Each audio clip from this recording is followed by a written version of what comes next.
하겠습니다. 마태복음 13장 24절부터입니다. 제가 먼저 읽겠습니다.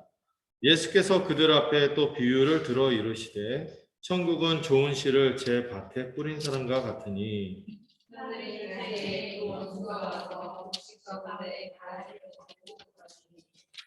싹이 나고 결실할 때 가라지도 보이거늘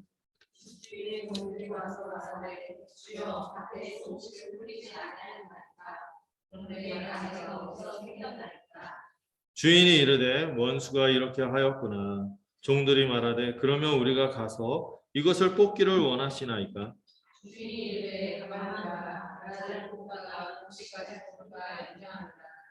둘 다 추수 때까지 함께 자라게 두라. 추수 때에 내가 추수꾼들에게 말하기를 가라지는 먼저 거두어 불사르게 단으로 묶고 곡식은 모아 내 곡간에 넣으라 하리라. 36절입니다. 예.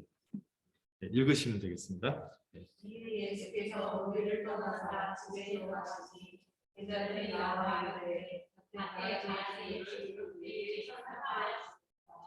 대답하여 이르시되 좋은 씨를 뿌리는 이는 인자요 밭은 세상이요 좋은 씨 죄송합니다. 예. 세상이요 좋은 씨는 천국의 아들들이요 가라지는 하늘의 아들들이요 가라지를 뿌린 원수는 마귀요 추수 때는 세상 끝이요 추수꾼은 천사들이니 그런즉 가라지를 거두어 불사르는 것이 세상 끝에도 그러하리라. 인자가 그 천사들을 보내리니 그들이 그 나라에서 모든 넘어지게 하는 것과 또 불법을 행하는 자들을 거두어내어 함께 읽겠습니다. 그때 의인들은 자기 아버지 나라에서 해와 같이 빛난다. 인자는 그들. 아멘. 네, 오늘은 계속해서 이 마태복음을 같이 살펴보고 있는데요. 네, 계속해서 우리 주님이 오셔서 메시아로서 구약에서 약속한 구원인 것을 증거하시고 또 여러 가지 치유와 이적들뿐만 아니라 이 산상설교를 통하여 주님이 왕으로서 이 땅에 오셔서 새로운 세상을 펼치고 또 우리가 어떻게 복되게 살 것인지를 설명해 주셨죠. 그리고 나서 실제로도 이 세상이 회복되고 있다는 것을 여러 가지 치유의 이적으로 나타내 보이셨습니다. 그리고 주님은 일련의 무리들만 불러서 이렇게 머무는 것이 아니라 온 세상의 회복을 향한 꿈이 있었기에 우리 하나님의 꿈을 펼치기 위해서 제자들을 부르셨고 파송하셨죠. 그리고 이렇게 이 세상에 보냈구만. 이 세상이 어때요? 특히 심지어 하나님의 원래부터 백성이라고 하나님이 선택했던 유대인들조차도 이 왕에 대해서 배척하고 믿지 않는 모습이 있었죠. 그 가운데서도 또 믿는 자들이 있고요. 예. 그런데 이 악한 세대가 이 시장 아이들과 같다고 했죠. 자기들의 틀에 끼워 맞춰서 세례요한에 대해서도 회개하라는 메시지도 거부하고 또 주님이 오셔서 거저주시는 이 은혜의 복음에 대해서도 이렇게 막 굉장히 자기들의 그 종교적인 잣대로 이렇게 거부하는 그런 모습들을 보았어요. 이런 여러 가지 상황 가운데서 이제 13장은 세 번째 예수님의 설교인데 마태복음에 나타난 설교인데 비유로 하나님 나라 천국이 이 땅 가운데 어떤 모습으로 임하는지에 대해서 설명하는 그런 특징을 갖고 있는 것이 이 13장의 비유입니다. 다른 복음서들보다도 비유가 굉장히 많이 나와 있고요. 자세히 설명하고 있어요. 근데 이 비유가 보통 쉽게 설명하기 위해서 비유를 드는데 예수님의 비유는 뭐와 같았다고 했죠? 수수께끼처럼. 예. 예, 그래서 답을 알면 속 시원하죠. 근데 답을 모르면 영 모르는 거예요. 제가 옛날에 무슨 이상한 수수께끼 같은 게임을 했는데 눈치챈 사람들은 계속 알아. 근데 모르는 사람들은 끝까지 모르더라고요. 제가 옛날에 해서 되게 그 단서를 주는 무슨 게임인지 기억이 안 나는데 지금도 제 친구 중에 그 해답을 몰라서 묻는 친구가 있어요. 그때 그게 어떻게 해야지 그 범인을 잡는 거냐고. 네. 네, 그런 식으로 예수님의 수수께끼가 이렇게 천국에 대해서 믿는 자는 그것을 알아서 더 깊이 풍성함을 누리고 더 분명하게 천국이 어떻게 임하고 이 풍성한 복을 주는지 누릴 수 있게 되지만 믿지 않는 자들에게는 이 진입장벽 자체가 아니라 벽처럼 막혀져서 깨닫지 못하고 믿지 못하는 그런 일들이 발생이 되는 것이죠. 그런데 누구에게는 이런 비밀이 열립니까? 묻고 구하는 자들. 예수님의 이 선포된 말씀에 대해서 더 알고 싶어하고 거기에 생명이 있다고 믿는 자들. 그런 사람들은 이 주님에게 가서 묻고 거기에 대한 해답을 얻고 새 생명을 누리는 그런 모습들이 나타나고 있죠. 특별히 이 마태복음뿐만 아니라 4개 복음서의 천국에 관련된 비유 중에서 설명을 따로 하시는 비유가 딱 2가지예요. 뭐냐면은 지난주에 우리가 살펴봤던 씨 뿌리는 비유. 이것에 대해서 무리들에게는 불특정 다수에게는 알아듣지 못하는 내용인데도 그냥 비유만 선포하시고 마셨는데 나중에 제자들이 물어보시니까 그 비유의 내용에 대해서 아주 친절하게 자세히 설명해 주시죠. 근데 오늘 이어지는 이 가라지 비유도 나중에 제자들이 오늘 후반절 보셨죠? 제자들이 와서 알고 싶다고 더 묻자 그것을 자세히 설명해 주시는 그 대표적인 비유 중에 이 2가지만 이렇게 설명이 곁들여져 있어요. 나머지는 그냥 비유를 무리든 제자들이든 그 비유 그 자체로만 얘기하고 따로 해설을 하지 않아요. 아마 제자들은 그 비유가 무엇인지를 더 분명히 알았던 것 같아요. 또 우리가 믿음이 있다면 그 비유들을 보면은 이게 믿어지고 소망이 되겠죠. 근데 이 가라지 비유만큼은 주님이 따로 설명한 것이죠. 그만큼 씨 뿌리는 비유와 가라지 비유는 아주 중요한 비유예요. 이 주님의 천국에 대해서 이해할 수 있는 핵심적인 교훈들이 이 2가지 비유에 들어 있습니다. 잠시 복습을 하자면 여러분들 그 씨 뿌리는 비유, 이 비유에서 이 2 다 비유를 마칠 때마다 주님께서 귀 있는 자는 들어라 하고 강조하면서 한편에서는 초청하면서 알고 싶지? 들어야 된다 이렇게 얘기하고 제자들한테도 설명하면서도 이것을 더 유념해서 들으려고 말씀하시는 특징이 있어요. 자, 이 씨 뿌리는 비유에서 되게 중요한 거는 씨앗이 뭡니까? 하나님의 말씀이죠. 이거 자체가 참 이렇게 여러 가지를 생각하게 해요. 천국이 임했는데요. 눈에 보이는 어떤 정치적인 힘, 군사적인 힘, 경제적인 힘, 어떤 외세, 어떤 눈에 보이는 어마어마한 세력으로 이 땅 가운데 임하지 않았다는 거예요. 그래서 그렇게 기다렸던 천국인데 그렇게 기다렸던 이 다윗의 왕국이 회복이 된다. 우리나라가 회복이 된다. 우리 민족이 수치를 당하고 있는데 여기서 벗어난다 했는데 정작 주님이 왔어요. 구약에서 약속한 다윗의 후손으로서 메시아이신 그분이 왔는데 천국이 뭐로 임해요? 말씀으로만 임한다는 거예요. 말씀으로. 이게 그냥 당시에 기대하고 막 충돌이 됩니다. 혼란스럽고 이게 또 십자가 자체도 복음의 골림돌이지만 하나님의 나라가 뭐로 임한다? 말씀으로 임한다는 사실이 굉장히 걸림이 되는 거죠. 그렇기 때문에 말씀으로 임했기 때문에 어때요?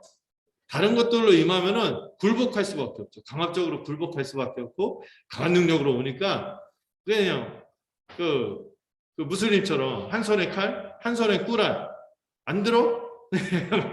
항복해서 들을 수밖에 없는 그런 식으로 하는 것이 아니라 어떻게 하면 말씀으로 임하기 때문에 이게 어때요? 이 천국이 사람들의 반응에 따라서 역동적으로 역사하기도 하고 역동적으로 안 나타나기도 하고 이런 특징이 있는 거예요.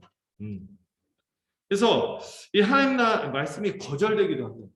말씀이 거절되고 사실 말에 지나지 않는 것처럼 보이잖아요. 그렇기 때문에 거절되기도 하지만 그러나 받아들인 자에게는 어마어마한 열매가 맺는다는 것이 이 씨 뿌리는 비유의 핵심이죠. 몇 분이 그게 되게 인상적이었는 것 같아요. 같은 4가지로 나와 있지만 실제로는 2가지다. 4가지 형태로 나와 있지만 열매를 맺거나 열매를 맺지 못한다. 다른 말로 믿었거나 믿지 않았다. 이렇게 구분할 수밖에 없다는 것이 이 비유의 핵심입니다. 그러나 믿지 않은 결과들에 대해서 많이 설명하지만 이 비유의 강조점은 어디 있다고요? 믿는 자에게 나타나는 비약적이고 압도적인 결과 100배, 60배, 30배라는 이 압도적인 축복이 있다는 것이 이 비유를 믿고 주님에게 나아가서 그 비유의 비밀을 듣고 깨닫는 자에게는 소망이 되는 말씀입니다. 여러분 그 대체적으로 지금 분위기 어때요? 안 좋았잖아요. 그 대세와 주류는 주님을 배척하고 안 믿고 또 주님의 몇몇의 제자들만 주님을 다 의지하고 또 요한복음에 보시면은 이 뒤에 나오는 사건인데 오병이어 같은 거 하니까 사람들이 구름대처럼 오거든요. 근데 주님이 막상 왔는데 사람이 많이 모인 걸 좋아하지 않아. 그리고 나서 되게 그 어떻게 보면 신령한 말씀인데 어떻게 보면 애매한 말씀을 하잖아요. 내 살과 피를 먹어야 된다. 나는 하늘에서 내린 떡이다. 나는 하늘 생명의 양식이요 음료다. 나를 먹어야지 영생을 얻는다. 이런 얘기니까 사람들이 어떻게 해요? 반응이 어렵다. 자기를 먹으라고? 살과 피를 먹으라고? 사실 이 십자가의 복음의 진리를 말씀하신 건데 이것에 대해서 사람들이 어렵도다. 실제로 이해하기 어려운 것도 있지만 주님이 이렇게 전하시는 것들이 그들의 욕망하고 맞지 않기 때문에 그들이 떠나가는 거죠. 그랬을 때 우리 베드로 이분은 평상시에 이상하다가 인생은 한 방이구나. 가끔 한 방을 알려줘요. 다 떠나니까 주님이 말리지도 않아요. 야, 왜 가냐? 여기 있어야지 이러지 않고 그래 가라 이래요. 사람들이 자기 왕삼으로 하면 막 숨을 쉬고 이러는데 다 떠나가는 거예요. 다 떠나가니까 우수수 떠나가고 5천 명만 먹었다고 그랬잖아요. 밥까지 그렇게 얻어먹었는데 다 떠나가요. 그런데 주님이 안 말려요. 그런데 주님이 한마디 딱 던지죠. 제자들한테 너희도 가려느냐? 약간 슬픔 그 있잖아요. 슬픔도 있지만 약간 그 있잖아요. 갈 테면 갈 수 있지. 안 말리지거든. 그러니까 우리 베드로 뭐라고요? 영생의 말씀이 여기 계시면 우리가 뉘게로 가오리까. 그래서 그 믿는 자들로 인해서 참 소망이 있는 것이죠. 참 우리의 믿음은요. 이 믿을 때 주어지는 것들이 많은 거죠. 믿을 때만 주어져요. 그래서 우리의 믿음은요. 이해해서 믿는 거가 아니라 어쨌든요 믿었기 때문에 더 이해되는 측면이 많습니다. 그래서 우리의 신앙의 선배들이 이해를 추구하는 신앙이라고 했어요. 이해를 추구하는 신앙. 출발점은 믿음으로 시작이 돼요. 믿을 때 더 이해가 돼요. 더 알게 되는 거예요. 믿지 않으면요 막혀요. 그러나 믿으면은 이해가 되는 것입니다. 이 100배, 30배, 60배 이 축복은요. 저는 이 내세 영생을 말한다고 1차적으로 생각해요. 복음의 이 영생의 축복, 하나님 나라 천국을 엄청 누리게 되겠죠. 근데 내세의 것만 아니라 여기에는 뭐도 있어요? 현세의 것도 있어요. 마가복음에서 보면은 100배를 누린다. 그게 뭐예요? 교회로서 우리가 한 몸으로 살아가는 축복. 함께 모든 은사와 자원을 한 몸으로서 서로 살뜰하게 살피면서 살아갈 때 이건 사교 모임에서 얻어지는 그 흥과 즐거움 정도가 아니라 정말 본질적인 존재의 연합, 한 몸으로 서로 살뜰하게 살아가면서 정말 이 어려운 눈물과 옷자기 같은 세상 여기서 이 사망의 이 현상들을 극복하고 이 가난을 극복하고 우리가 서로의 온전히 하나됨 속에서 기쁨, 이 극치의 기쁨을 누리게 되는 것이 저는 이 믿음으로 얻어지는 축복이라고 생각하고 이건 누구에게만 주어진다? 신자에게만 일어나는 일이요. 신자에게만 계시되는 축복이라고 생각하는 거죠. 자, 그리고 나서 이제 가라지 비유가 오늘 주어집니다. 이 가라지 비유가 주어지는데 이 비유가 아까 말씀드렸죠. 제자들에게 친히 따로 해설을 친절하게 해주는 비유인데 그만큼 이 비유는 믿는 자라면 누구도 놓치면 안 되는 중요한 비유이기 때문에 주님이 따로 설명을 더 자세히 해주시는 거죠. 예수님은 앞서 이 불신앙과 배척의 현실이 있잖아요. 이런 가운데서 천국에 대해서 비유로 가르침을 베푸셨는데 먼저 씨 뿌리는 비유는 이미 천국이 임했잖아요. 이미 천국이 주님이 오셔서 메시아이신 그분이 오셨어요. 그분이 왕이 맞거든요. 왕이 와서 이 새로운 세상이 시작이 됐는데 왜 이런 거절의 현상들이 나타나는지를 설명해 주는 것입니다. 여러 케이스가 있어요. 길가 같은 사람들이 있는 거예요. 굳은 마음이라고 했죠. 그 다음에 돌무더기, 뭐라 했어요? 얕은 마음. 또 가시떨기, 이 나눠진 마음. 그러나 참된 믿음을 가진 자들은 그들이 얼마나 놀라운 축복을 누릴 것인지에 대해서 이 비유를 통해서 설명해 주시죠. 이미 임했지만은 그 임했는데 지금 이 천국이 어떻게 이 땅 가운데서 역사하고 있고 이 땅 가운데 존재하고 있는지를 그것을 설명하는 것이 씨 뿌리는 비유예요. 이어지는 이 가라지 비유는 뭐냐면은 예수님이 오셨는데도 불구하고 이렇게 천국이 왜 짜잔 하고 딱 완성되는 것으로 바로 임하죠. 이것에 대한 설명을 해주는 것이 오늘 가라지 비유인 것입니다. 장차 이 말 지금 이미 와서 거절되기도 하고 여러 가지 현상들이 있고 뭐 배척당하기도 하고 그런 일부 사람들이 믿어서 혜택을 누리기도 하지만은 그러나 지금 당장 천국이 완성되는 것이 아니라 장차 이 말 재림이 따로 있고 그때 심판과 구원이 그때 가서야 분명하게 펼쳐질 것이라는 것을 설명해주고 규명해주는 것이 가라지 비유인 거죠. 왜 이런 설명이 필요하면요. 그 당시 사람들은 어땠어요? 메시아가 오면은 이 땅에 천국이 임하고 다윗의 왕국이 임하면 어떤 일이 일어난다고 생각했어요?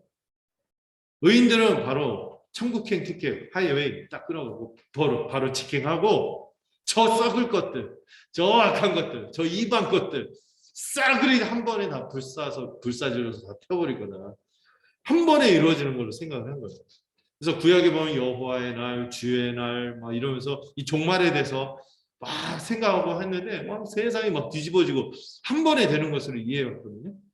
근데 실제로 사람들의 기대와 예상가들이 천국이 어떻게 임했어요? 이미 왔어요.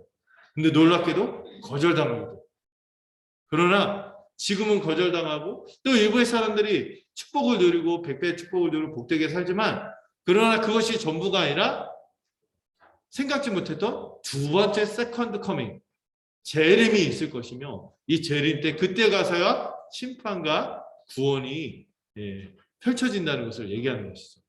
그래서 생각지 못했던 시간의 간격이 있다는 것을 알려주는 것이 이 가라지 비유의 특징입니다. 자, 오늘 그 내용에 대해서 좀 살펴보려고 하는데 여러분 일단 씨 뿌리는 비유와 가라지 비유의 성격을 좀 알겠죠. 씨 뿌리는 비유는 왜 천국이 임했는데도 거절당하는가? 왜 이런 식으로 큰 변화가 없이 나타나는가? 왜? 천국은 말씀으로 임하고 이 초림에서 주님이 처음 오셔서 활동하는 천국은 거절당하기도 하고 하지만은 믿는 자들에 의해서 열매를 맺는 그런 것이 천국이다. 이거 설명하는 거고 가라지 비유는 뭐라고요?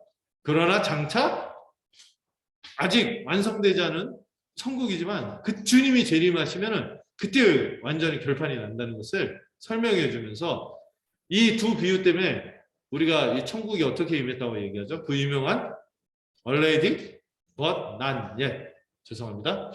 이미 그러나 아직 완성되지 않았다는 것을 이해하도록 하는 것이 이 두 가지 비유 때문에 천국에 이런 식으로 임했구나 하는 것을 알리도록 하는 거예요. 네. 이 이미 아직이 이 두 가지 비유 때문에 설명이 될 수 있는 것이죠. 자, 이 가라지 비유를 좀 생각해 볼까요? 예수님이 일단 처음에 이 불특정 다수 이 무리들에게 가라지 비유를 선포하셨어요. 여기서도 지난주처럼 선포, 설명, 해석 이렇게 됐죠. 근데 여기서도 이 두 개로 나눠져서 선포하시고 무리들에게 선포하시고 뒤에서는 제자들만 따로 해석해 주시는 구조로 되어 있습니다. 자, 첫 번째 내용은요. 좋은 씨의 원수의 가라지가 덧뿌려진 것에 대해서 좀 설명을 해주고 있어요. 일단 이 비유 자체를 한번 자세히 이해해 보죠. 자, 예수님은 천국은 좋은 씨를 제밭에 뿌린 사람과 같다고 하십니다. 그런데 사람들이 잘 때 원수가 왔어요. 그래서 이 사람의 밭에다가 이 곡식인데 거기다 뭐를 뿌렸어요? 가라지를 더 뿌리고 왔어요. 그래서 몰랐어요. 그렇게 뿌렸는데. 그런데 자고 났더니 조금씩 싹이 튀었는데 곡식과 가라지가 함께 뒤엉켜 갖고 싹이 나고 결실할 때쯤 뭐가 눈에 띄는 거예요? 곡식이 아니라 가라지들이 눈에 띄는 거예요. 그럼 이 가라지가 뭐냐? 영어로 거라지 해갖고 뭐 그런 게 아니라 가라지 뭐 옛날 쭉정이 뭐 이렇게 알곡각 쭉정이 이러는데 정확하게는요 이 가라지가 밀과 비슷하게 생긴 독보리라고 합니다. 독보리. 독성이 있고요. 그래서 막 먹을 수가 없죠. 섭취할 수 없고 또 이 독보리 특징은 저희 교회 화분에도 일어나는 일인데 병충해를 많이 옮겨요. 저 우리 그 화분 하나 없앴어요 지금. 병충해 깍지벌레라는 게 생겨갖고 뭐 일주일을 내내 약을 쳐도 안 돼. 그래갖고 하나 운명시키고 저 화장실에 이제 비치하는데 그런 일이 있었어요. 이게 해갖고 어떻게 합니까? 수확을 적게 만드는 이게 이제 가라지. 정확하게는 독보리, 호밀과의 식물인데 먹지 못하고 독성이 있고 병충해를 자주 옮기는 그런 것들이 이제 같이 있는 거죠. 아주 원수죠. 나쁜 놈이죠. 예. 근데 이 문제는요. 이게 초장부터 이렇게 하면은 딱 눈에 띄면은 얼른 이렇게 그 풀뜯기 하잖아요, 우리가. 예. 그리고 여러분들 그 피 뽑기 하죠. 농사 접으신 분은 아시나요? 예.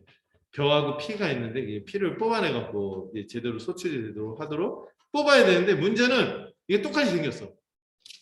싹이 자라고 어느 정도 자라야지만은 이삭이 달리고 어느 정도 좀 성장해야지만 이게 구분이 가능한 거예요. 뭐가 곡식이고 뭐가 가라지 독보리인지 알 수가 없다는 거죠. 거기다가 이제 자랄 때 어떻게 해요? 뿌리가 서로 뒤엉키기 때문에 가라지를 뽑으면은 어떻게 해요? 고구마 이게 후두둑 같이 뜯기듯이 같이 곡식도 같이 뜯기는 그런 위험이 있는 거예요. 예, 그런 식물이 바로 이 가라지인 것입니다. 네. 이거 얘기하니까 옛날 생각인데 제가 옛날 농화를 갔었거든요. 농화를 가면 제가 도움이 될 존재일까요? 시티보이거든요. 농화를 가면은 지난번에 오신 형님이었는가? 그 형님이 그랬나? 그 농화를 같이 갔었어요. 그 형님도 컨츄리 보이니까 아실 거예요. 뭐가 피고 뭐가 벼다 하고 알려줬어요. 그 형님이 알려준 대로 저는 그거라고 생각하고 제 눈썰미가 없는 걸 생각 안 하고 열심히 일했습니다. 나중에 밭에 주인이 와서 한탄을 했어요. 너네 주인이 와서 피는 놔두고 벼만 뽑았네. 여러분 구분하시나요? 피하고 벼를? 여러분들 구분 못하죠. 비슷해요. 근데 그 농사 아니신 분들, 그 시청자면 아는 것 같은 눈빛인데. 아이, 저걸 모르나. 피하고 벼가 구분이 안 돼. 저는 안 돼요. 근데 이제 어설프게 이렇게 하다가 이 곡식도 건드리니까 그러지 말라고 하는 거죠. 이 집주인의 종들이 자고 일어났더니 이 밭에 좋은 씨를 분명히 뿌려놨는데 이 밀을 뿌려놨는데 이 독보리들이 막 와 이렇게 생겨 있으니까 이게 어디서 났냐고 하니까 주인은 곧바로 알아채고 얘기하죠. 원수가 이렇게 뿌렸구나. 이런 일을 했구나. 하니까 종들이 그러면은 우리가 이 가라지를 제초 작업을 좀 할까요? 하고 물으니까 그때 29절의 말씀이 중요해요. 29절 한번 볼까요? 29절 한번 읽어보세요. 29절 시작.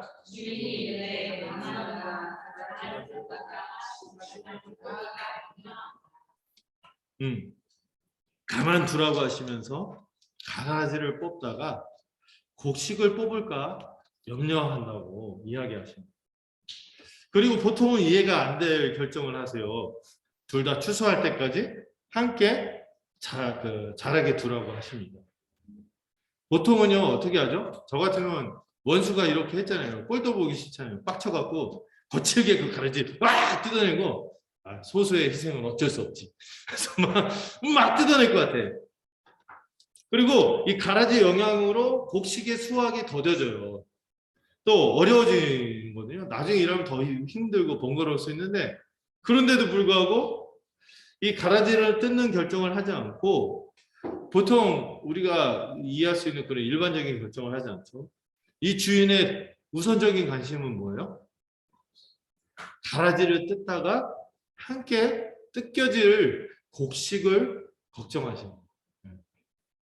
우리는 이 가라지, 이 나쁜 원수를, 그래서 막 그럴 텐데, 괜히 그거 하다가 곡식 건드릴까봐, 이렇게 막 그 곡식을 걱정하는 거죠. 그러나 또 하나 생각해야 될 것은, 마냥 기다리기만 하시지 않는다는 거죠. 결국 추수 때가 되면 어떻게 돼요? 다가오면은 추수꾼들을 통해서 가라지는 분리, 소각, 먼저 거두어서 불사를 수 있도록 구별해서 단으로 묶으시라고. 철저한 구별이죠. 철저한 구분을 하시죠. 그리고 곡식은 모아서 이 주인의 곳간에 들여놓겠다고 하십니다. 지금 여러분 이 비유를 들여다보면 이 비유의 포인트는 두 가지예요. 집중할 점은 당장의 곡식을 보호하기 위해서 가라지를 뽑지 않겠다는 주인의 결심과 그 마음이죠. 당장은 곡식들을 보호하기 위해서 가라지를 뽑지 않겠다는 거예요. 왜 천국이 바로 임하지 않았냐고요? 거기에 대한 설명이죠. 곡식을 보호하기 위해서. 그러나 반드시 추수 때가 되면은 가라지와 곡식이 구분되어서 불살라지거나 곡간에 들어가는 심판이 이 구별과 구분되는 심판이 반드시 임한다는 것이죠. 자, 그리고 이어져서 이제 겨자씨 누룩 비유가 나오고, 근데 그 비유로 말씀하신 이유까지 쭉 설명하시는데, 이거는 다음 주에 제가 나머지 비유들을 한꺼번에 다루려고 해요. 이 두 가지 비유가 너무 중요해서 하나하나 다루고, 나머지 비유들을 대략적으로 좀 보려고 해요. 자, 오늘은 이 가라지 비유를 좀 더 자세히 좀 들여다봅시다. 자, 그리고 나서 중간에 또 어떤 교훈을 하시고, 주님이 이제 무리들을 떠나서 집으로 또 들어가셨어요. 집에서 나와서 바닷가에서 가르쳤잖아요. 그래서 비유를 하시고 잠깐 쉬는 시간에 제자들에게 씨 뿌리는 비유를 설명한 다음에 다시 무리들에게 가라지 비유를 설명하고, 이번에 또 집으로 들어가셔서 이 제자들에게만 따로 설명을 하시는데, 주님이 그냥 설명하려고 한 게 아니라 고무적인 것은 제자들이 어떻게 했어요? 집에 들어가니까 또 이들과 함께 하는 모습을 보여주는 거죠. 이 밭의 가라지의 비유를 설명해 달라고 요청을 합니다. 그래서 믿는 자가 더 알고자 구할 때 이런 진리를 얻는구나, 이런 은혜가 있구나 하는 것을 볼 수 있어요. 세상 밖에 있는 대부분의 무리들에게는 비유는 수수께끼로 나왔습니다.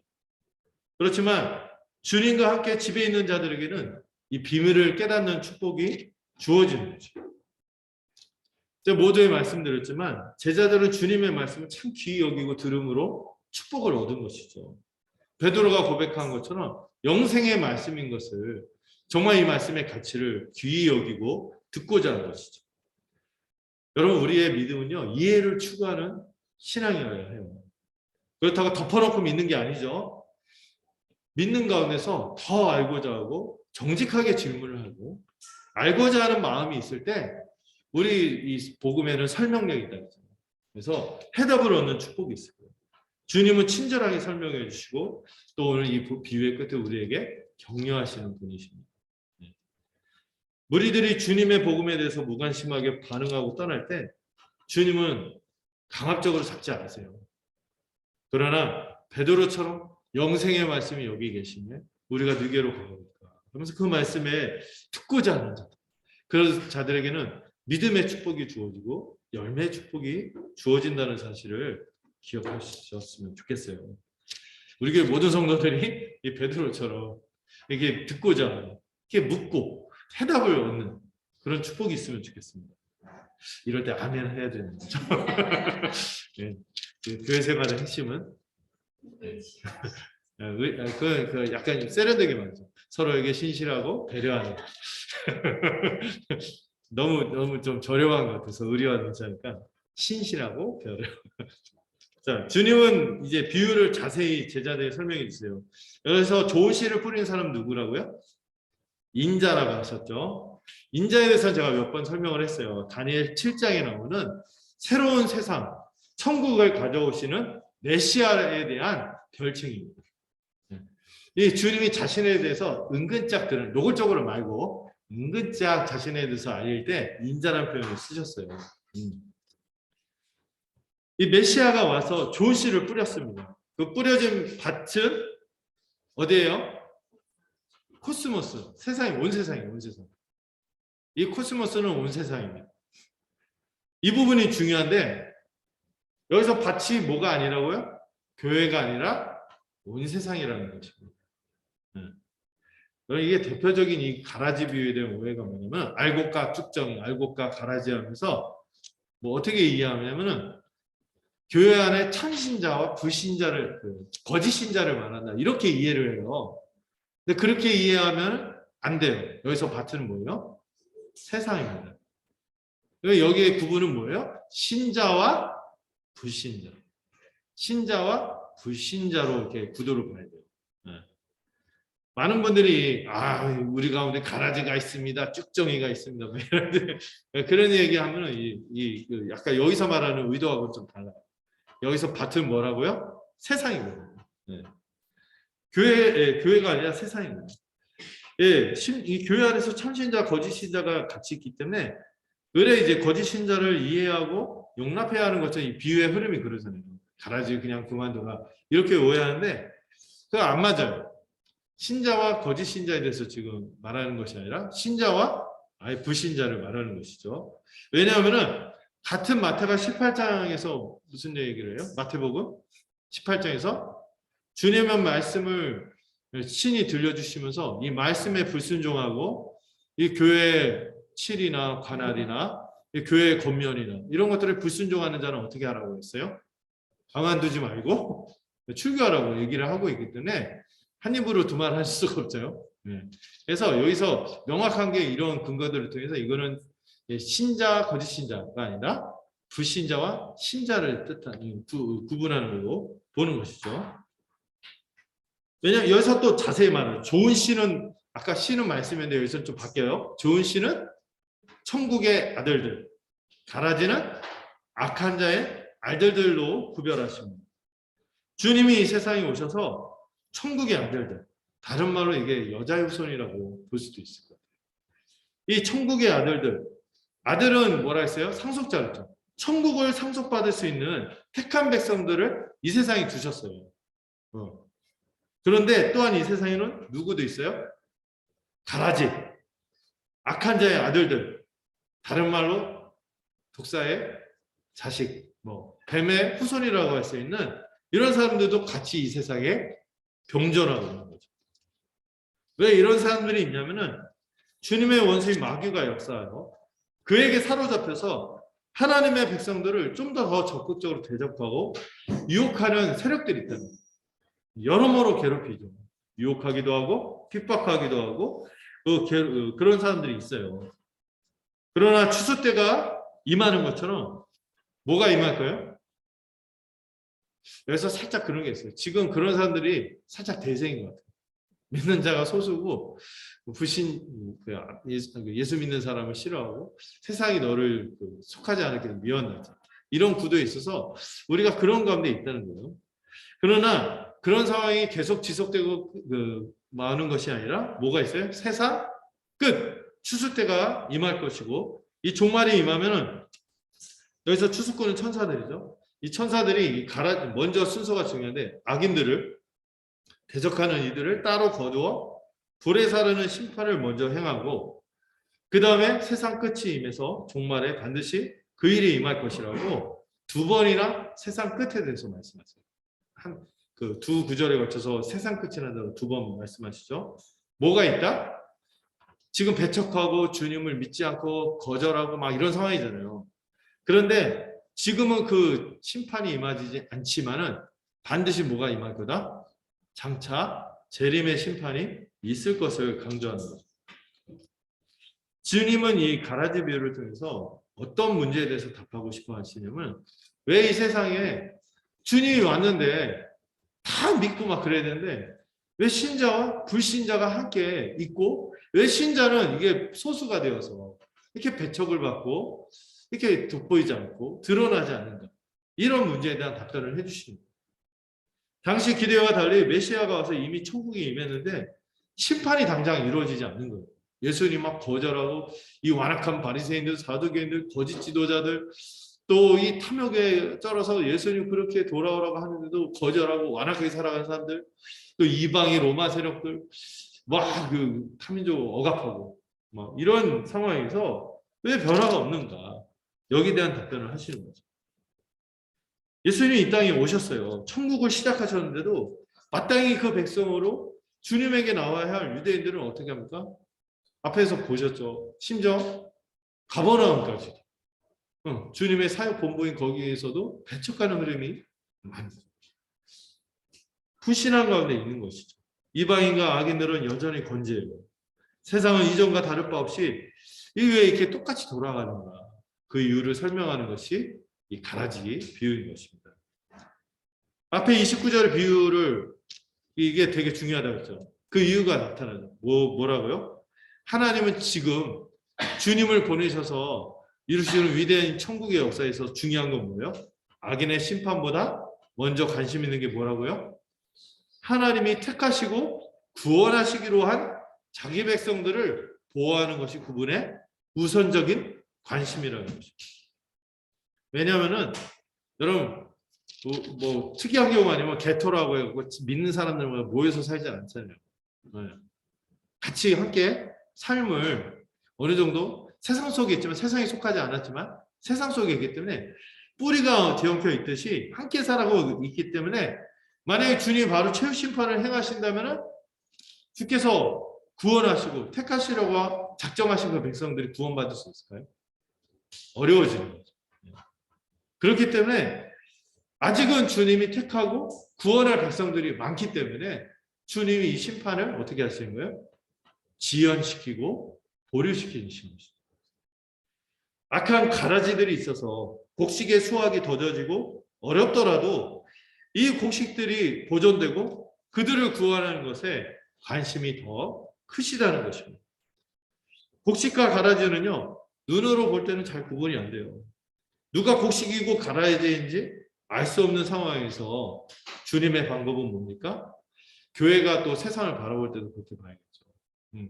자비와 오래 참음과 인내와 기다림으로 이렇게 살아가는 것이죠. 아직까지 회심하지 않은 택한 백성들을 위해서 주님은 이 심판을 지연시키고 보류하고 있다는 거예요. 즉각적인 심판을 보류하신 거죠. 그러나 여러분, 이게 그들을 가만두어라 이 말씀에서 또 유사한 말씀이 있어요. 로마서에 있는 내버려 둠의 의미도 좀 있습니다. 어떤 경우에는 가라지와 이 곡식이 섞여서 누가 구원받을 자인지 안 받을 자인지 몰라요. 근데 구원받을 자를 위해서 주님은 여전히 기다리시고 역사를 진행시키고 이렇게 가만두게 하시는 거죠. 이 세상을 바로 이렇게 심판을 행하죠. 그러나 가만두는 것이 마냥 좋은 것만은 아닙니다. 악인들을 향한 하나님의 내버려둠의 심판이기도 한 것입니다. 어떤 이들은 하나님의 오래 참으심을 멸시하고 죄와 불순종으로 계속해서 살아가기도 하죠. 이들에게는 어떤 일도 안 일어날 수 있어요. 승승장구할 수 있습니다. 그러나 이것을 성경에서는 형통의 저주라고 할 수 있어요. 형통의 저주로 살아가는 거예요. 가만둬갖고.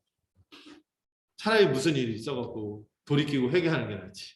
아무 일도 없이 그냥 가만두고 그냥 살아가는 거예요.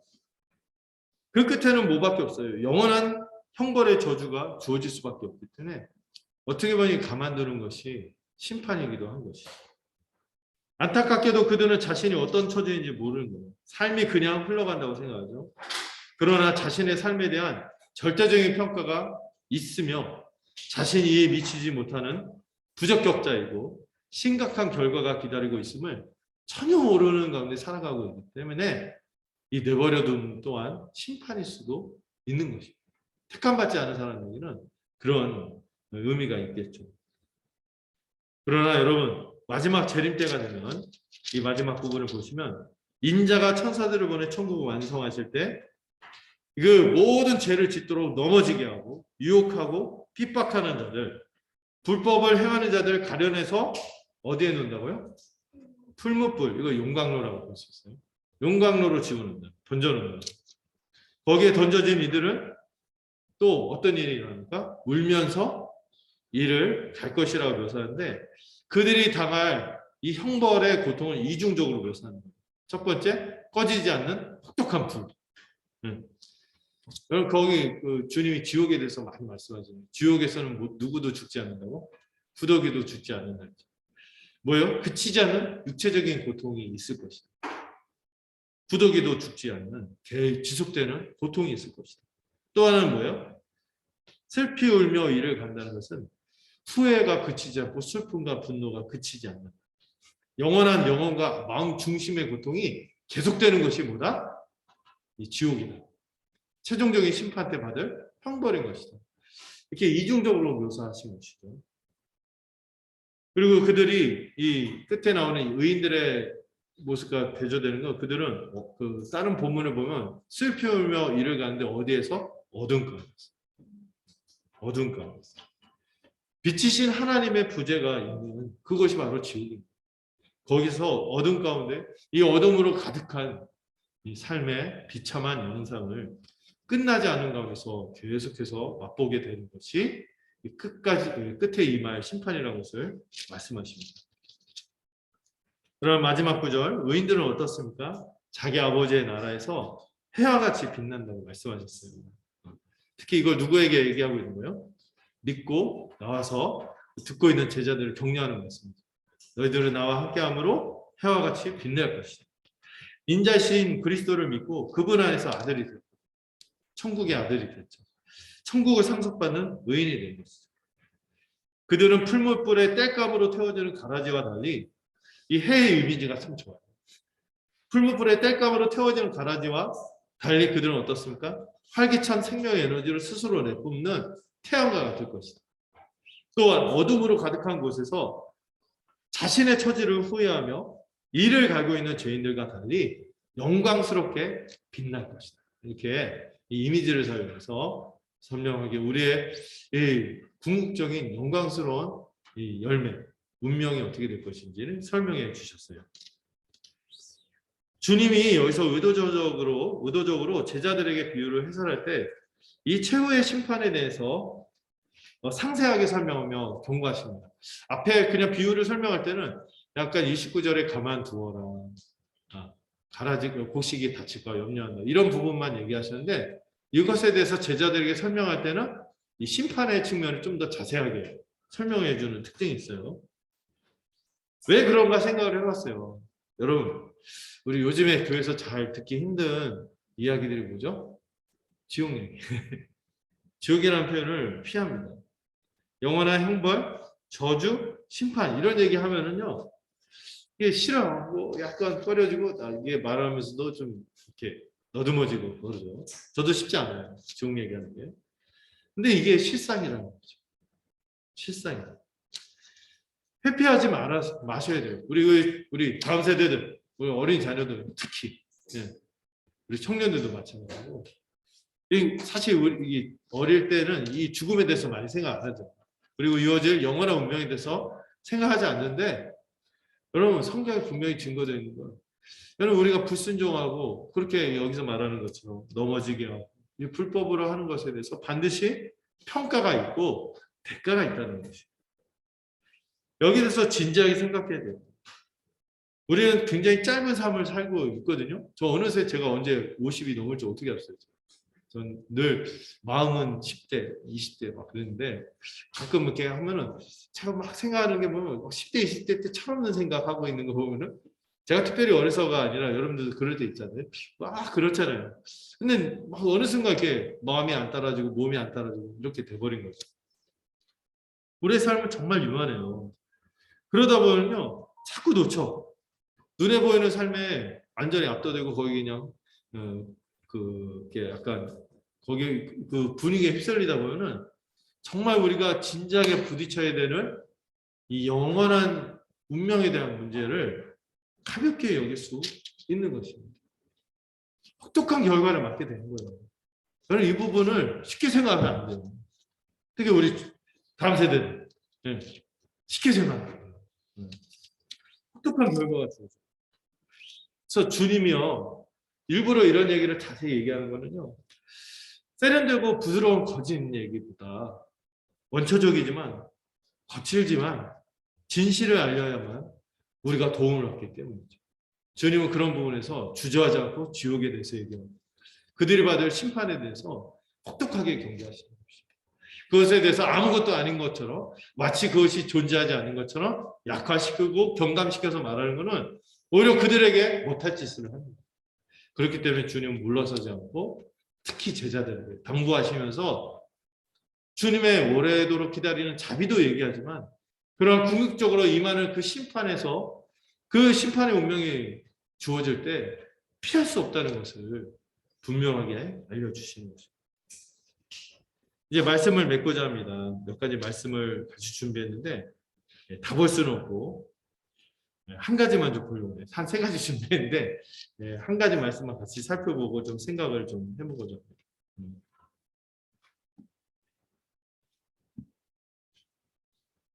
자, 마지막 아유 글씨가 좀 작게 났네요. 보이시나요? 베드로서 3장 8절에서 10절 한번 같이 한번 읽어주시면 좋겠습니다. 읽겠습니다. 시작. 사랑하는 자들아 주께는 하루가 천년받고 천년이 하루 같다는 이 한가지 잊지 말라. 주의 약속은 어떤 일이 어디가 생각하는 것든지 모든 것이 아니라 오직 주께서 너를 위하여 오랜 참사 아무도 멸망하지 않고 다 회개하게 이르기를 원하십니다. 그러나 주의 날이 이끝까지 오니 그날은 하늘의 큰 소리를 토하고 움직이 뜨거울 때 터지고 하나가 그중에 모든 일이 드러나리로다. 오늘 이 가라지 비유는요, 왜 이렇게 시간의 간격이 발생되고 왜 주님이 당장 심판을 행하지 않고 이 이미와 아직이라는 독특한 형태로 이 천국의 역사를 진행하는지 설명해 주시는데, 베드로가 이에 대해서 좀 더 자세히 설명하는 거죠. 왜 이렇게 하나님이 기한을 오래 두시고 우리에게 참으시는 이유가 무엇인지 얘기해 주는 거죠. 그럼 주님의 시점에서 우리가 주님 하나님 나라가 이미 임했다면서 왜 이렇게 큰 변화가 없어? 이미 씨 뿌리는 비해서 알아봤죠. 근데 왜 이렇게 시간이 오래 걸리지? 2000년이나 지났어요. 근데 베드로는 뭐래요? 하루가 1000년 같고 1000년이 하루 같아. 하나님 편에서 봤을 때 이 죄인들을 기다리는 시점이 며칠 지난 거예요? 이제 겨우 이틀 지난. 이건 더딘 것이 아닌 거죠. 하나님이 우리를 구원하시기 위한 큰 자비가 있는 거예요. 만약에 그때 바로 재림 딱 했으면 우리는 뭐 나타나지도 않고 존재하지도 않고 이런 삶에 이런 것도 없이 그냥 막 그렇게 했을 거예요. 그런데 그 역사를 진행하면서 우리의 삶을 허락하시고 이 생가운데서 생생함을 누리면서 주님의 은혜를 누릴 수 있도록 이렇게 자비를 베푸신 거죠. 주님은 가라지를 뽑고자 세상의 심판을 행하는 것보다 주님의 마음은 어때요? 아무도 멸망하지 않고 다 회개하기를 원하시기 때문이죠. 그러나 10절에서 뭐라고 합니까? 반드시 생각지 않을 때 재림이 임할 거예요. 또 여러분, 생각지 않을 때 우리 삶이 다하는 순간이 옵니다. 그때 여러분들 늦지 않게 이를 기억하고 돌이켜야 돼요. 마냥 주어진 시간이 아닌 거죠. 그날이 중요한 것입니다. 이 말씀을 또 같이 생각하면 좋겠어요. 하나님의 인자하심이 너를 인도하여 회개하게 하심을 알지 못하여 그의 인자하심과 용납하심과 길이 참으심이 풍성함을 멸시합니다. 주님의 재림이 나중에 있다고 우리가 마냥 그럴 수 없는 것은 주님이 인자하심 때문에 용납하심과 길이 참으심이 있는데 우리가 그렇다고 그날 주님의 말씀에 대해서 불순종하고 완악한 마음으로 산다는 것은 그 풍성한 은혜들을 멸시하는 행동일 수 있다는 사실을 기억하시기 바랍니다. 여러분들 늦지 않으면 좋겠어요. 늦지 않고 이를 기억하고 주님의 이 손 내미시는 손, 은혜의 손길에 여러분들도 같이 믿음으로 반응하는 여러분들이 되시기를 간절히 소망합니다. 기도하겠습니다. 주님, 큰 자비와 오래 참으심으로 우리를 구원하시기 위해 기다리시고 신실하게 우리를 인도하신 것을 기억하고 감사의 찬송을 올려드립니다. 이렇게 악한 자들이 즐비한 세상에서 우리도 그와 다를 바 없는 존재들이었는데 우리 또한 기다리시고 구원하신 것을 기억합니다. 그러나 주님의 오래 참으심을 알지 못하고 주님의 용납하심과 인내하심을 알지 못한 가운데서 그것을 멸시하는 이들이 있을까 두렵습니다. 크신 긍휼을 베푸셔서 이 돌이킬 수 없는 최후의 심판과 운명이 있음을 기억하고 회심하도록 붙들어 주시옵소서. 우리 가운데 누구도 이 주님의 이 선포된 말씀을 가벼이 여기지 않고 듣는 자들이 되게 하시고 믿음으로 결실하는 자들이 되도록 인도하여 주시옵소서. 예수님의 이름으로 기도드렸습니다. 같이 우리 찬송가 부르지 않고 죄송합니다. 제가